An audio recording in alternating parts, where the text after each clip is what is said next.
স্বাগত জানাচ্ছি আমাদের নতুন ভিডিওতে। আজ আমরা আলোচনা করব একটি বিখ্যাত খাবার পাস্তা সম্পর্কে। জানাবো এর ইতিহাস, উৎপত্তি এবং পুষ্টিগুণ। চলুন শুরু করা যাক। পাস্তার ইতিহাস বহু পুরনো।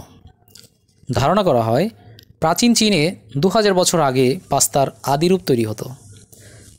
তবে আধুনিক পাস্তার উৎপত্তি ইতালিতে।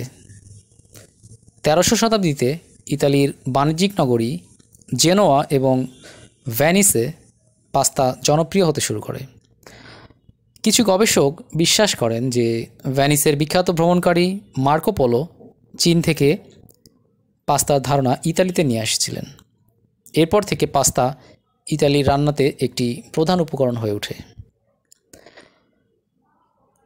পাস্তার উৎপত্তি স্থান হিসাবে ইতালিকে গণ্য করা হয়। ইতালির বিভিন্ন অঞ্চলে পাস্তার বিভিন্ন প্রকারভেদ আছে, যেমন স্প্যাগেটি, পেনে, ফুসিলি, লাসানিয়া ইত্যাদি। প্রতি অঞ্চলের পাস্তা তৈরি এবং এর পরিবেশনের পদ্ধতি হলো ভিন্ন। যেমন দক্ষিণ ইতালিতে টমেটো ভিত্তিক সস ব্যবহার করা হয়, আর উত্তর ইতালিতে ক্রিম এবং চিজ ভিত্তিক সস বেশ জনপ্রিয়। চলুন এর পুষ্টিগুণ দেখে নেওয়া যাক।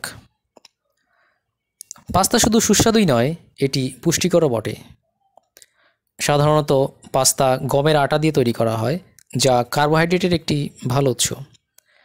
1 কাপ রান্না করা পাস্তায় প্রায় 200 ক্যালোরি দেয়, যার মধ্যে কার্বোহাইড্রেট, প্রোটিন এবং সামান্য ফ্যাট থাকে।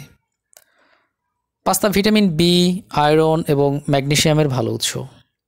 ফাইবার সমৃদ্ধ পূর্ণশস্যের পাস্তা, এটি খেলে হজম শক্তি ভালো হয় এবং হৃদরোগের ঝুঁকি কমে। ভাবছেন পাস্তা রান্নার কথা? পাস্তা রান্না করা খুবই সহজ। প্রথমে একটি পাত্রে পানি ফুটিয়ে নিতে হয়, এরপর এটি সিদ্ধ করে নিতে হয়। তারপর সিদ্ধ পাস্তা ছেঁকে নিয়ে পছন্দমতো সস এবং আরও মশলা একসঙ্গে মিশিয়ে এটি পরিবেশন করা যায় খুব সহজেই। আজ আমরা জানলাম পাস্তার ইতিহাস, উৎপত্তি, পুষ্টিগুণ এবং রান্নার প্রক্রিয়া সম্পর্কে। আশা করি আপনাদের ভিডিওটি ভালো লেগেছে। যদি ভালো লেগে থাকে তাহলে লাইক, শেয়ার এবং সাবস্ক্রাইব করতে ভুলবেন না। আমাদের এই ভিডিওর বিভিন্ন যে তথ্য আমরা আপনাদেরকে জানালাম, সেই তথ্যগুলো যে উৎস থেকে নেওয়া হয়েছে তার মধ্যে অন্যতম হলো health line, Italian food favour, international pasta organisation, এই জায়গাগুলো থাকে। ভালো থাকবেন, অসংখ্য ধন্যবাদ।